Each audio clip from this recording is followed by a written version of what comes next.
Hello, good morning मेरे प्यारे साथियों। आज की इस वीडियो में हम चर्चा करेंगे मध्य प्रदेश कृषि खातों की अधिकतम सीमा अधिनियम 1960 के बारे में कि यह अधिनियम क्यों बनाया गया और इसके क्या क्या महत्वपूर्ण प्रावधान है। तो यह जो अधिनियम है 15/1959 को मध्य प्रदेश असाधारण राजपत्र में प्रकाशित हुआ। इसके प्रकाशित होने का मुख्य उद्देश्य था समाज के ऐसे अशक्त वर्ग जिनके पास भूमि नहीं है उन्हें भूमि उपलब्ध कराना। और भूमि किन व्यक्तियों से ली जाएगी? उन व्यक्तियों से जिनके पास निर्धारित सीमा से अधिक मात्रा में भूमि उपलब्ध है। तो अधिनियम की धारा 7 में है यह प्रावधान किया गया है कि भैया जो भी व्यक्ति है वह व्यक्ति एक निश्चित मात्रा में ही भूमि रख सकता है। अगर उससे ज्यादा अगर भूमि आपके पास है तो ज्यादा वाली भूमि को हम अधिग्रहण कर लेंगे। जैसे कि इसमें बताया गया है कि एक व्यक्ति ऐसी भूमि जो 2 फसल लेने योग्य है और दोनों फसल हेतु उसमें पर्याप्त पानी की व्यवस्था है, सिंचाई की व्यवस्था है, तो इस स्थिति में वह 10 एकड़ अपने पास रख सकता है। लेकिन अगर उसके पास उससे ज्यादा कोई भूमि पाई जाती है तो वह भूमि सरकार द्वारा अधिग्रहण कर ली जाएगी। तो इसमें अधिग्रहण अब सरकार है, सरकार को तो पता नहीं है कि मध्य प्रदेश में से कितने किसान हैं जिनके पास निर्धारित सीमा से अधिक सीमा में जमीन है। तो उन्होंने इसके लिए एक प्रक्रिया बनाई है जिससे वह पता कर सकें कि किस गांव में किस किसान के पास निर्धारित सीमा से अधिकतम सीमा में जमीन उपलब्ध है। तो इसे बनाने के लिए धारा 9 में यह प्रावधान किया गया है कि भैया जैसे उदाहरण तौर पर एक गांव है तो उसके जितने भी किसान हैं जिनके पास भूमियां हैं वो है उस भूमि का एक विवरण बनाएंगे। उस विवरण में लिखा होगा जिसकी भूमि है, खातेदार का नाम, उसकी भूमि का प्रकार, सिंचित है कि असिंचित है, कितनी भूमि है और उसके कुटुंब में कितने सदस्य हैं। ऐसा एक विवरण बना के एक राजस्व अधिकारी जो नियुक्त किया जा रहा था शासन की ओर से, उदाहरण के तौर पर पटवारी को समझ लेते हैं, तो ऐसा विवरण बना के पटवारी महोदय को देना होगा जिससे कि पता चल सके कि इस व्यक्ति के पास कितनी जमीन है। अब लेकिन कई व्यक्ति ऐसे होते हैं जिन्हें इस के बारे में जानकारी नहीं है या फिर वो अशिक्षित हैं, वो ऐसा विवरण बना के राजस्व शासन को देने में असमर्थ होते हैं। या फिर ऐसे चालाक व्यक्ति कि जिन्हें लगता है कि हमारे पास तो भैया जरूरत से ज्यादा जमीन है, अगर हमने सरकार को बता दिया तो वह तो हमारी जो ज्यादा वाली जमीन है उसे सरकार अधिग्रहण कर लेगी।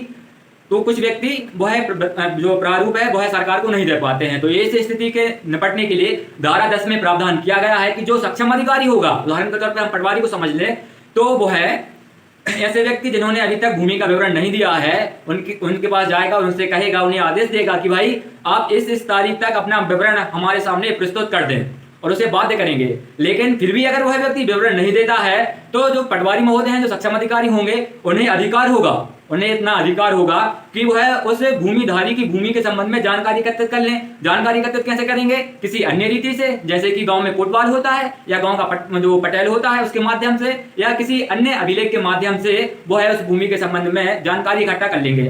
अब उनके पास जो राजस्व अधिकारी जिसको नियुक्त किया गया था, उदाहरण के तौर पर पटवारी है, उसके पास जानकारी पहुंच चुकी है कि इस गांव में कितने व्यक्तियों के पास कितनी कितनी जमीन है।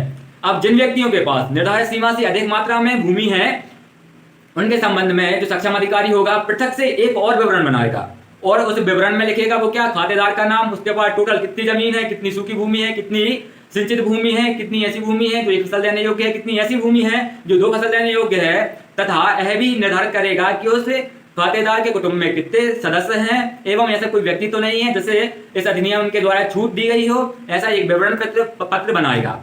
अब विवरण पत्र बनाने के बाद जो भूमि है उसका पता चल जाता है कि किस गांव में किस किसान के पास जरूरत से ज्यादा जमीन है। तो फिर जो एक्स्ट्रा वाली जमीन रहती है उसका अधिग्रहण कर लिया जाता है।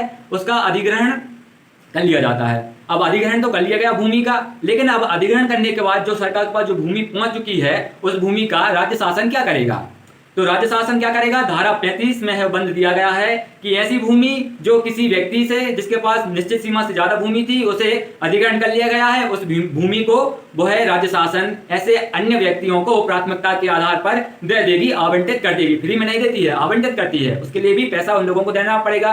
तो किन व्यक्तियों को प्राथमिकता दी जाएगी? पहले तो अनुसूचित जाति एवं जनजाति के कृषि श्रमिक, फिर दूसरा में है अनुसूचित जाति एवं जनजाति के कृषक, ग्राम के भूमिहीन व्यक्ति, और जो सरकारी सोसाइटियां हैं उन्हें सरकारी बैंक या कोई जो पंचायत वगैरह है, अगर कोई निर्माण करना चाहती है उस जमीन पर, कोई तालाब वगैरह बनाना चाहती है तो सरकार वह भूमि उनको दे देगी। या फिर किनको दे देगी वह भूमि? ऐसे व्यक्ति जो स्वतंत्रता सेनानी थे, और स्वतंत्रता ऐसे सेनानी, मतलब स्वतंत्र सेनानी तो सब थे, लेकिन ऐसा स्वतंत्रता सेनानी होना चाहिए जिसने किसी आंदोलन में पार्टिसिपेट किया हो, वह कारावास गया हो या उसके शरीर पर कोई शारीरिक चोट वगैरह पहुंची हो।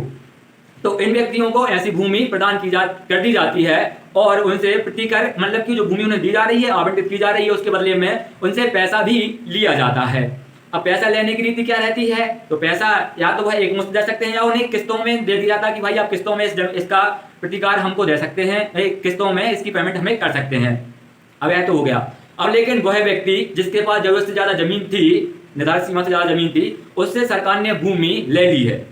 अब उससे जब भूमि ले ली है तो भैया उसने भी तो उस भूमि पर कुछ किया होगा, उसने भी तो उस भूमि पर पेड़ लगे होंगे, उसकी हो सकता है उसका बगीचा हो, तो उसे भी तो कुछ मिलना चाहिए ना। तो जो सक्षम अधिकारी होते हैं वह क्या काम करते हैं, धारा 12 के अनुसार जिन व्यक्तियों से जमीन ली गई है उन्हें प्रति कर दिया जाता है।